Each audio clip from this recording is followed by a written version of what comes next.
fêtons cette année les 10 ans de la loi Copé-Zimmermann qui a instauré un quota de 40% de femmes dans le conseil d'administration de certaines grandes entreprises.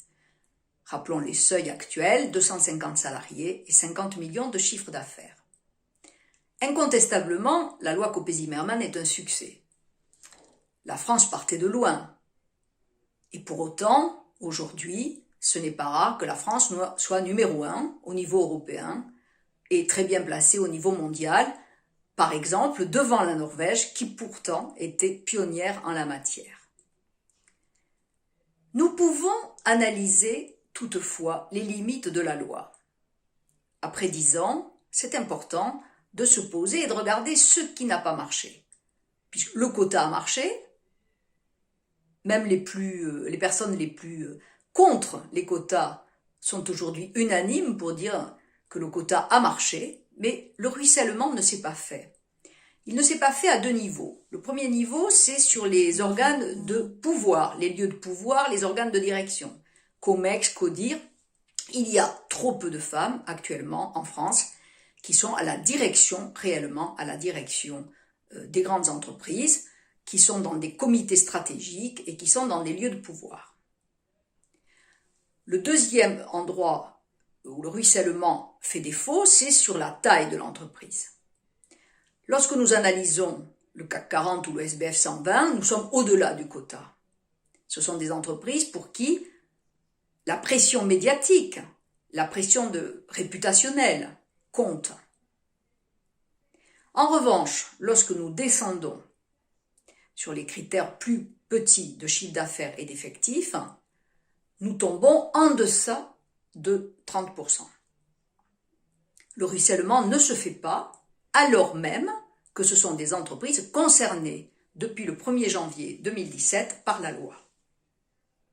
Cela veut dire que nous avons une loi qui a 10 ans, que nous avons des sanctions qui sont sévères, que nous avons des sanctions qui ont été renforcées par la loi Pacte, qui peuvent aller jusqu'à la nullité des délibérations d'un conseil.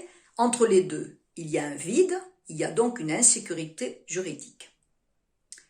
Il y a donc un certain nombre d'entreprises qui n'appliquent pas la loi, bien qu'elles y soient obligées et bien que les sanctions soient graves. Le législateur d'ailleurs s'apprête peut-être, dans cette année 2021, à élargir la loi et nous, Association Femmes Experts Comptables, nous avons dès 2018 fait des propositions pour dire mais oui, bien, on peut élargir la loi, on peut élever les sanctions, le sujet c'est entre les deux. Il ne peut pas y avoir un vide juridique et donc une insécurité juridique. Nous sommes un pays habitué aux obligations déclaratives.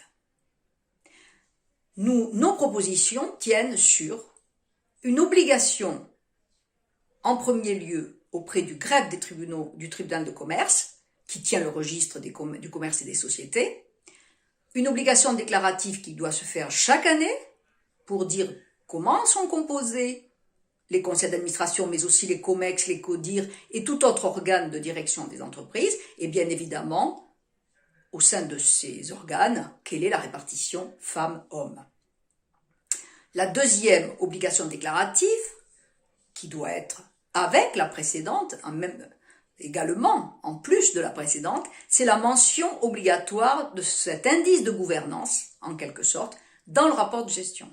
Donc un indice de gouvernance mis à jour annuellement qui viendrait au sein du rapport de gestion, du rapport de gouvernance comme une obligation déclarative. Qui dit obligation déclarative dit action des professionnels du conseil pour accompagner leurs clients dans ces obligations déclaratives, tout à fait classiques, et ensuite dit possibilité de contrôle. Et donc la deuxième proposition de la FEC, c'est de dire les contrôles peuvent se faire à deux niveaux. Le premier, c'est lorsque l'entreprise est dotée d'un commissaire aux comptes, le commissaire aux comptes, forcément, doit intégrer dans ses contrôles le contrôle de l'indice de gouvernance, le contrôle du fait d'avoir déposé la déclaration et le contrôle de l'exactitude de cette déclaration et de la mention de l'indice de gouvernance au sein du rapport de gestion. Le deuxième niveau de contrôle, c'est évidemment celui du greffe qui a tout moyen pour détecter, comme il le fait par exemple pour la déclaration des bénéficiaires effectifs, détecter les entreprises qui ne déclarent pas, les relancer et appliquer même des sanctions. Enfin, tout ça pour dire au fond, ce qui compte, c'est un cercle vertueux, atteindre l'objectif en évitant les sanctions. Ce cercle vertueux passe par le conseil, le contrôle préalable à la sanction. Nous y croyons d'autant plus que cet indice de gouvernance pourrait être utilisé, et le sera, par les entreprises qui auront envie, besoin, de mettre en évidence leurs données non financières pour leur réputation dans les années à venir, quelque chose dont tout le monde sait que l'importance va être renforcée, notamment à la sortie de cette crise. Pas de sanctions, c'est l'objectif de ces mesures que nous avons soumis au Haut Conseil à l'égalité, aux députés, aux sénateurs, et qui ont reçu l'appui de Madame Zimmermann.